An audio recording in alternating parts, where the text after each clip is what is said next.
This gun was made for people to get away with crimes with. It was fingerprint resistant, which made it hard to detect people's fingerprints if they used it in a crime, so their fingerprints really didn't stick to the gun that easy, and you could get away with it, and people couldn't track who used it with their hands and prints. Those who've been arrested know that the police always fingerprint just in case your fingerprints is used in a crime. I mean, back when I was a kid, I got into some trouble and had to go get my fingerprints done when I went to jail a couple times, so they had my fingerprints as a kid. This gun was officially banned by the U.S. and a rapper named himself after this gun. You probably already guessing what it is. So this gun was banned after it was used in a school shooting back, I think it was in 1900s, and that's when they officially outlawed it and started making rules to go against it. I bet it was like the ATF or something.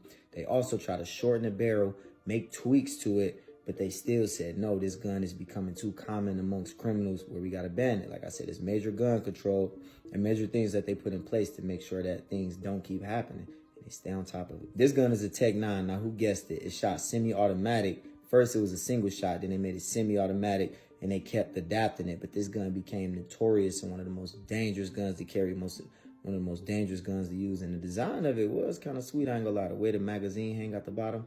Do you like Tech 9s? Did you know anything about the Tech 9 like that? And let me know what you think in the comments. Most dangerous gun you could ever buy. They say the bullet of this, if it go past your arm, it will knock a limb off. A sniper with over 33 confirmed kills, he was a ranger, I believe, said if a bullet grazed you, it'll knock you out like that. Even if it don't touch you, it could blow an arm off. Now, do you think it's true or not that a bullet could be so strong that it ain't got to touch you to do that or have that kind of impact on you? Now, this bullet can be put in a pistol, but it's mostly used inside of a sniper rifle. So when I say they probably guessing already what you might think it is. It's probably the only gun that I ain't really heard in person, or the type of round that I never heard in person.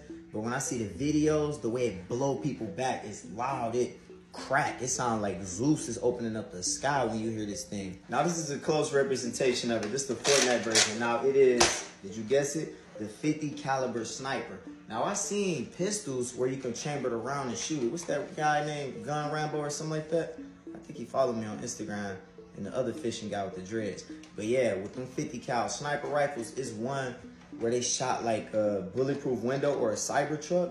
And I've seen the impact that it's crazy. Them videos that they put on YouTube of it hitting like a replica of a torso, them 50 cals is nothing to play with. Question is, do you think the 50 cal is the strongest bullet or the strongest round that you can get? I'm curious what to think, because in my opinion, I think it might be, unless it's something out there that I don't know about. This was one of the most dangerous guns in world history used by the military and the army. It barely misfired or jammed because it had an advanced system and even a water cooler system when it was firing off automatic rounds. More than 500 rounds per minute is shot, and it went over 2,000 yards. They used it in World War I, and over 20,000 British soldiers was killed during this war. Now that's crazy. Imagine a gun so dangerous. Like, you have something like that in the streets, it's crazy. This is why a lot of bans are being made on automatic guns, switches, bump stocks, and everything. Because when you have a gun that fire that many rounds back to back to back, it hit a lot of people, and it's very dangerous. See, me personally, I don't think you need an automatic gun to defend yourself or do whatever you got to do, right? It's like,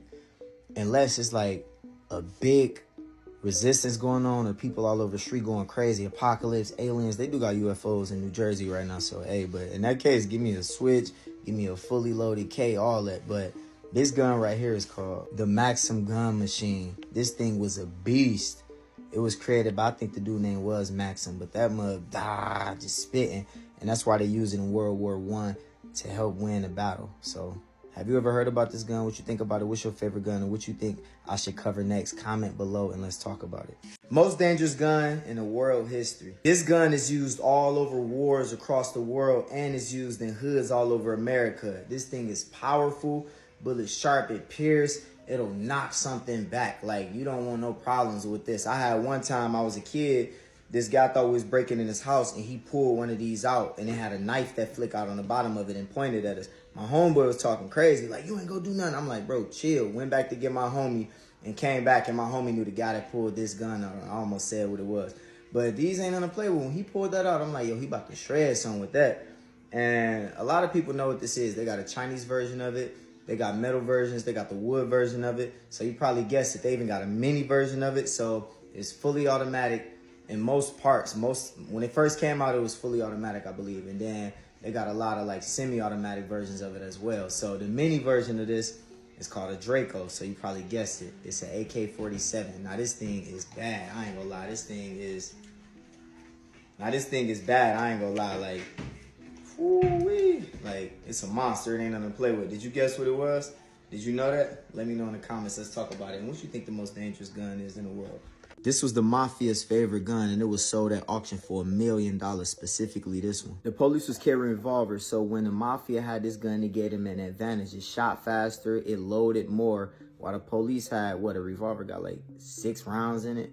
That's one reason I don't really mess with revolvers like that. I think it's only for fun, but self-defense and protecting yourself, nah. So when these outlaws had this specific gun, I remember watching one video how they even had automatics. They turned this into one of the first fully automatic pistol, which was technically one of the first switch or automatic guns. He created his own and then extended the magazine. So this is how he was able to beat cops and get away and do crime and really not get caught. This was the Colt 1911, and Al Capone used this, and it was the famous gun that he had. He named it Sweetheart, and that's why they was able to sell it for $1 million in auction. John Dillinger used one to rob a bank, and he was the one that turned his into a fully automatic before he got caught by the FBI, and they took him out because they said he was #1 public enemy and most dangerous, and this is what he used.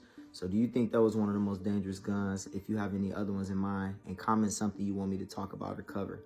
Worst thing to do with a gun, have it on the side you're not comfortable with. See, for me right here, this crossover is kind of comfortable, but I'm not really used to that. I'm used to having it on the other side. Now that crossover might work if you got like a coat on or something. If that's just what you want to do. It feel awkward to me, right? Still kind of comfortable, but it's not what I'm used to. I'm used to having it here. So if somebody run up, boom, that quick draw.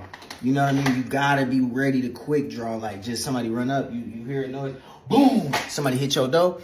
And then you got to make sure you have a belt, because a lot of times, like, let me show you, my holster come off with the gun, right? And that's not good. This case actually lost an extension piece, and I never put it back on there, so I got to make sure it's tight, because there's times where I done pulled it just to, like, take it off, and the holster came off with it, and it was really bad. So, like, always make sure it's something comfortable, because when them adrenaline is kicking, let's say if somebody hit my door right now, boom, you hear a loud noise, and you gotta look and scramble. It's all about muscle memory. Why you think in fighting, you kick the same time for like 100 times, or military training, practice a drill over and over and over. It's all about repetition, so muscle memory. So, or if somebody come try to choke me out, I have a muscle memory of how to get out of it, or how to judo slam somebody. So it's about being comfortable with something.